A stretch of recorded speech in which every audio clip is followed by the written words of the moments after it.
அறிஞர் அண்ணா எழுதுறாருங்க. இவர் வந்துட்டு சிறைச்சாலையில வச்சிருக்காங்க, ஒரு போராட்டம் பண்ணாங்க, இவரே மத்தவங்களே வச்சிருக்காங்க. இவருக்கு முதல் வகுப்பு, மத்தவங்களுக்கு எல்லாம் 2ஆம் வகுப்பு கொடுத்துட்டாங்க. இவரு அண்ணாலாம் முதல் வகுப்புல இருக்கிறாங்க. அப்ப முதல் வகுப்புல இருக்கிறவங்க மத்தவங்க கொடுக்குற உணவுப் பொருள்லாம் வாங்கி வச்சுக்கலாம், அவங்களுக்கு உரிமை இருக்கு.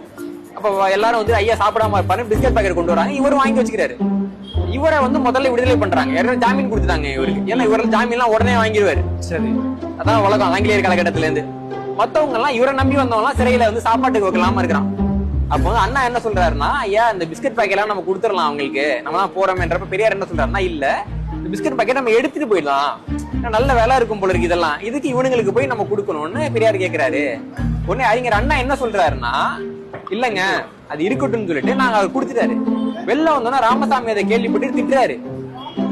என்னங்க இப்படி வந்து நீ வந்து கொடுத்துட்ட, அதை பிஸ்கட்டை கொடுத்துட்டோம்னா அது வேலை போயிருக்குமே அப்படின்னு ஒரு திட்டுறாருன்ற குறிப்பு நூல்ல இருக்கு. இவங்க சொல்றாங்க புத்தகத்துல வந்திருக்கு, புத்தகத்துல வந்திருக்கு.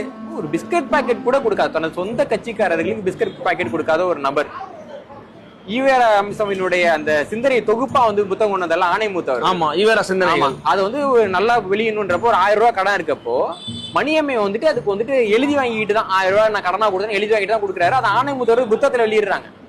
ஈவேரா சிந்தனை புத்தகமா வரணுன்றதுக்கு 1000 ரூபாய் கொடுத்தாலே ரசீது வச்சிருக்காரு. நீங்க சுதேசி நேவிகேஷன்ஸுக்கு 5000 ரூபாய் உங்க காசு, மத்தவங்க காசெல்லாம் சேர்த்து மொத்தம் 35,000 ரூபாய் ரெசிப்டே இல்லாம கொடுத்தீங்கன்னு எப்படி நாங்க நம்புறது?